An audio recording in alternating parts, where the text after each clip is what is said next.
불신과 무능으로 인함을 이 시간 깨닫게 하여 주십시오. 이제 법이 아니면은 이제 교인들도 용납이 안 되는 거예요. 그냥 힘으로 목사라는 뭐 브랜드만 갖고서 나무에 해결하려고 그러면은 절대로 안 됩니다. 잘못하면은 한 사람이 공격을 해도 당할 수밖에 없어요. 그래서 내가 이 하나님 앞에 산다는 게 뭐냐? 진리대로 가요. 진리대로. 근데 진리대로 사는 것이 손해냐 이득이냐? 여러분, 진리대로 사는 건 성경적으로 말하면 플러스고 축복이다. 우리가 하나님 앞에서 살려면 진리를 알아야 되는 것이고, 또 진리를 알면서 법을 알아야 돼요. 교회법을 바로 알아야 되죠. 모르면은 바로 난투극을 벌이는 하나님을 떠난 성공주의자들 난투극 벌이고 불행해지는 건 똑같습니다. 오늘 이번 이 법세미나를 통해서 우리가 많은 유익과 또 유익을 얻는 것이 바로 은혜에 참여하는 것이다. 이거 아시고 우리 모두 한번 정말 마음과 귀를 한번 열어서 한번 경청해 주시면 주의 이름으로 감사를 드리겠습니다. 통일이 될 경우 70년 동안 다른 문화에서 살았던 우리 민족이 해결해야 할 과제 중 가장 큰 것은 정신적 통일이라고 생각하고요.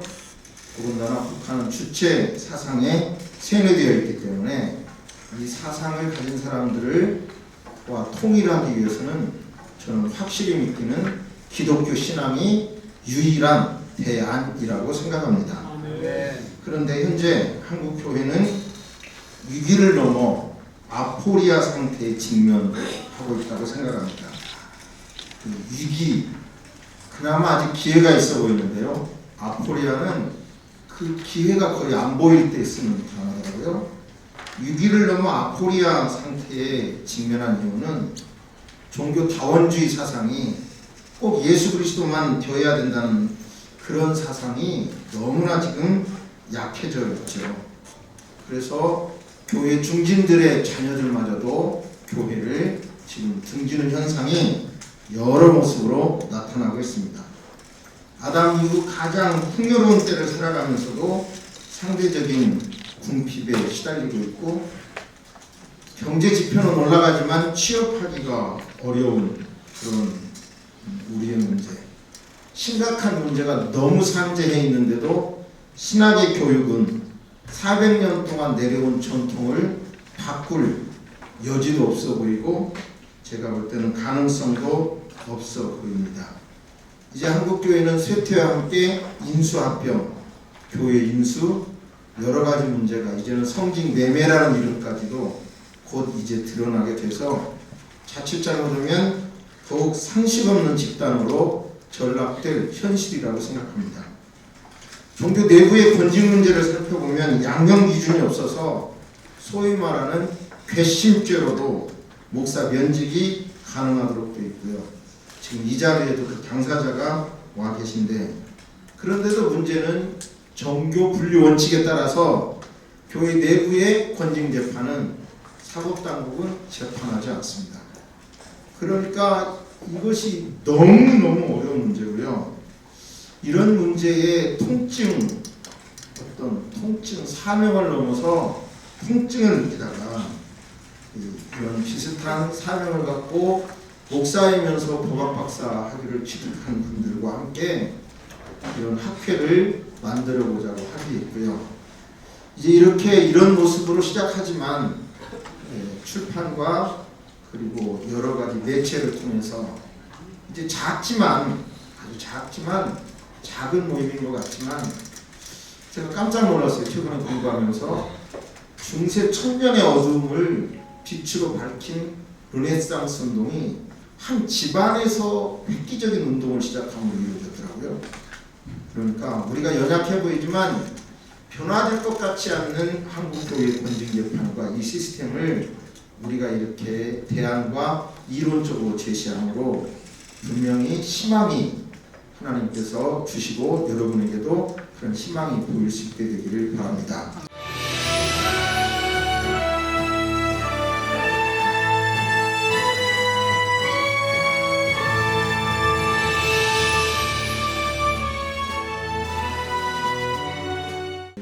질문을 좀 드리면 제가 먼저 한번 질문을 드리면요. 김정은 박사님과 한규학 박사님의 시차의 문제인데 그러면 루터가 종교 개혁을 했을 때 거기도 말하자면 국가법보다 위가 있으니까 문제가 많다는 거잖아요. 그 다음에 황 박사님은 그 이후에 캐톨릭교가 정신 차려서 종교법을 잘 바꿨다는 거죠. 맞습니까? 그러면 또 물어볼게요. 그러면 꼭 들으면 와 천주교가 되게 좋다는 생각이 드는데 이상한 문제로. 그럼 또 다른 영역에서요. 유럽을 놓고 보면 그래서 그러니까 이 루터가 루터란이 중심된 그 이렇게 국가 얘들은 굉장히 이 남의 물건을 손대지 않을 정도로 양심적인. 그게요. 네. 참 우리가 주제가 예, 또 하나 물어볼게요. 네. 지금 기독교 화해중재원이 있는데 왜 새로운 법정을 들고 나왔어요? 뜬금없이? 지금 기독교 화해증개원은 1년에 4건, 5건 정도밖에 안 될 정도로 화해가 거의 이루어지지 않고 있어요. 그러면 소 박사님, 우리 교단에서 아까 제가 말한 그런 상설재판국 말고 이런 사단법인 재판국을 만드는 걸 제언했는데 어떻게 생각하세요? 교단을 이끌어가는 그 많은 목사님들이 그 재판에 관여하고 있는 그 재판 부분 목사님들이나 교단의 실세 목사님들이 과연 그 재판할 수 있는 그 기득권을 이쪽으로 내려줄까? 그건 참 힘들 것 같아요. 그러나 이 재판력은 회복으로서 그 한맺힌 사람들 눈물 닦아주고 이 재판을 통해서 기독교의 법정을 통해서 옳고 그름을 우리가 재판, 공식적인 재판 절차를 밟아가지고 교회법에 의해서 제대로 한번 해보면 영향을 미치겠죠. 굉장히 영향합니다. 그러면 이제 우리가 오늘 결의가 총 주제가 종교재판 한계가 있고 대안을 말했는데 이 경험을 가장 많이 하고 있는 신기찬 장로님 같은 경우는 이런 제안을 어떻게 생각하세요? 들으면서 교회 법정이나 지금 말씀한 이런 어떤 사단법인 재판사를 하나 더 만들어서 이렇게 견제해보자 서로. 그거는 예수님이 오시기 전까지는 어려울 것 같고요. 지금 그 교회 법정에서 이루어진 그 재판이 국가법원에 갔을 때 교회 법정에서 사소한 절차적 하자들은 국가법원에서 인정을 안 해요. 중대한 하자만 법원에서 판단하고 교회 법정에서 교회 재판에서 이제 재판할 때 하자가 있을 거 아닙니까? 뭐 부부부 재판하고 사소한 하자는 법원에서 손도 안 대버립니다. 그냥 확정해 줘버립니다. 그러니까 교회 종교 내부의 법정은 그냥 종교 내부의 법정은 국가법원 인정해 주니까 사소한 절차 하자를 떠먹듯이 해요. 그냥 법원에 가면은 기각시키니까 되돌아오니까. 이게 지금 악순환이라는 겁니다. 그래서 교회 법정을 통해서 이런 것들을 구체적으로 한번 해보자고요. 그러면 종교 재판정이 겁을 먹고 견제를 당한다고요. 자, 질문하실 분, 예. 제가 초기 재판국을 갔어요. 가면서 처음 억울해가지고 재판국장 그런 얘기를 했습니다. 국장님, 제 교인들이 다 여기 올라오고 그랬는데 오지 말라고 그랬습니다. 제 장로 권위태에 온 게 아닙니다. 우리 교회가 왔습니다. 교회 이러면 안 되겠습니다. 그래 울며 사정을 하면서 무슨 얘기를 했냐면 이 교회의 갈등과 분쟁 속에 다 들어가면 제 목사님 죄송합니다. 100% 목사님들의 욕심이 있는 것 같습니다. 장로님들은 돈 내고 신앙생활을 하고 하는데 목사님들의 그 어떠한 그것 때문에 갈등과 분쟁이 생기는데 제발 재판국장님 총위 재판국에서 절대 목사님이 사입 법에관한 것을 막아주십시오. 이것만 막아주면 끝납니다. 하고 울면서 사정을 하는데 알았다고 하는데도 속수무책이고 이게 참 어렵네요. 주님이 오실 때 이루어지겠죠. 그러나 학기에서는 해야 된다. 그래서 저는 이야기를 이런 얘기를 했어요. 왜? 그래 사실은 말씀이 무슨 말씀이냐면 가만히 있다가 노예가 어느 편에 서느냐 딱 그러면 노예가 서는 편에 서서 하나 잡아가지고 판결을 한다는 겁니다. 그래서 절대 노예로 손을 안 잡고는 재판국에 가지 마라. 시간 낭비, 돈 낭비, 마음고생하고 정말 그래서 몇 살에 창을 해요. 당신 노예 누구 편 들어? 손대녀 거기에 제가 10년째 싸우는 사람입니다. 저는 박사님 진짜 학교에서는 해라. 이걸 하셔야 되겠습니다. 저는 이제 개혁교단에서 왔고요. 현재 종암중앙교회 측에서 사역을 했습니다. 또저 개혁 중에 이번에 또 헌법을 만드는데 또 많이 이렇게 했는데 보니까 아까 말씀하셨지만 결국 핵심적인 것은 교회 재판의 한계는 결국 객관성의 결여다. 저는 이렇게 생각합니다. 결국 절차적인 하자를 볼 때 아까도 우리 수 박사님 말씀하신 것처럼 중대한 하자만 이걸 다루기 때문에 어떻게 하면 이 객관성 있게 이 부분을 해결할 것인가에 대한 부분이 한번 좀 한 말씀을 좀 해주셨으면 좋겠고요. 양형 규정을 말씀하는 것 같고 객관성 있게 재판부는 어떻게 선출할 거냐 이런 얘기네요.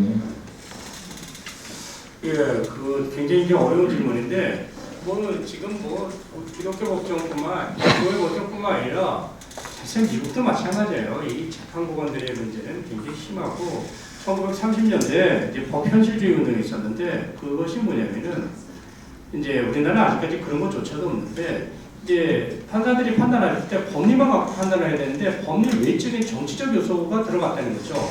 그렇기 때문에 미국에서 1930년대 법현실주의 운동이 일어나서 이제 법리 갖고 판단을 하자. 실제로 우리나라 재판도 마찬가지로 보안법이라든가 이제 이런 이념이라든가 종교 여러 가지 이렇게 보면은 이제 법리만 갖고 판단하는 것이 아니라 판사들의 지연, 학연 여러 가지 이제 이런 끈으로 이렇게 연결되는 것도 많이 있어요. 물론 많이 변화됐다고 하지만은 많이 있는데 과연 그럼 이런 것들은 어떻게 나갈 것인가?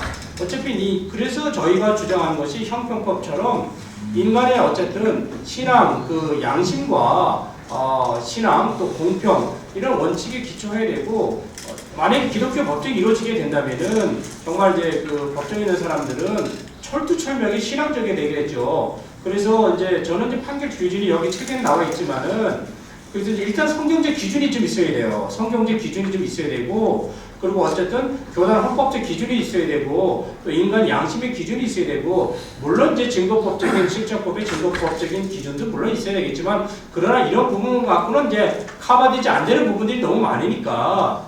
네, 말씀해주신 그 장로님도 결국 이제 교회의 문제는 근본적으로 목회자의 문제다. 아까 제가 그 중세도 살펴봤지만 결국 성직자의 문제가 원인이 되는 건 맞습니다.